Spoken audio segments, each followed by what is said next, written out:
What's up, everyone? It's your boy Infrar-Ed. Welcome to the Scout Report, and welcome to the 12 Days of Anime, a time where myself and many others among the anime community get together and share our favorite moments of 2016. And on the 6th day of anime, I bring to you something that isn't exactly the happiest of moments. It was very heartbreaking, but it is still a big moment to me in 2016, and that is Danganronpa Zetsubou Hen, Episode 10, Danganronpa 3, Zetsubou Hen, Episode 10, The Death of Chinatsu. This moment hit me like a ton of bricks, and Danganronpa is a very psychological series. If you're looking for a psychological series, I implore everybody to jump into this series. So I'm going to go ahead and give you guys a little bit of background for it. If you're looking to get into Danganronpa, definitely check out Sloan the Female Otaku's video of what you need to do to get into Danganronpa. I had that link in the description because Danganronpa 3 is an anime only adaptation.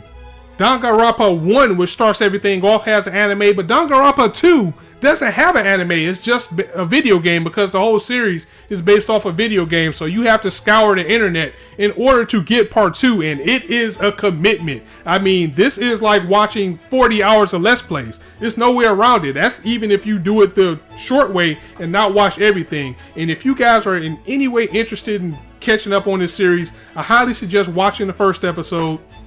For part 2, or not first episode, the first part of the series, for Danganronpa 2, there are Let's Plays out there, but I highly recommend that you guys check out Cuchallain's Let's Plays for Danganronpa 2. I'll have the link to how to get to his page for these Let's Plays in the descriptions. Again, it's a very big commitment. This is 40 hours, but the commitment that he put into this, because he was playing the Japanese voice version of the game, but he was voicing and reading all of the text himself in his own made-up voices, and that British charm was shining through the entire time.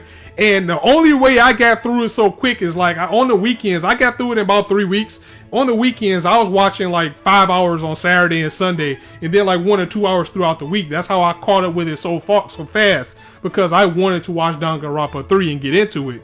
So definitely on your checklist, watch Danganronpa Part 1. It's a very good psychological series. I enjoyed it. Part 2, check out Cuchallain's channel. And then when you're done with that, you have to watch something else called Ultimate Despair Girls, because that's like another 11 hours and you can watch that. But none of this is a waste of time. And again, if you want a quicker and better explanation than I can give you, check out Sloan the Female Otaku's page, and she explains everything to you as far as what you need to do to get into Danganronpa. But for the people that have seen this and why this is a big moment for me, Danganronpa 3, Zetsubou Hen, The Death of Chinatsu. Oh man, this was just such an impactful moment and an impactful episode because of Chinatsu and the character herself, because everybody in Danganronpa 2 were the remnants of despair. They were these people that were just despairing and causing all this madness going throughout the world with Junko, basically causing all the murders, kills, and everything. They were basically the bad guys. And what Zetsubou Hen was actually the prequel to Danganronpa 2 to show you how these characters got to where they were and why their memories were wiped. And Chinatsu, she was a NEET for all intents and purposes. When we were first introduced to her, she was shy, she was quiet, she didn't have any friends, all she wanted to do was play her video games. But she later on became the moral center of all the characters that we know in this series. But the despair started to kick in as these kids were being manipulated in order to be the greatest evil that this world has. And with that being said, the one thing that pushed them over the edge was to see her die. Chinatsu was killed in order to put everybody into despair. And that scene was just so brutal and so heartbreaking to see her go through this game. It was sick enough to put her in a game, in this chamber of death, that she's getting pierced and stabbed and slammed.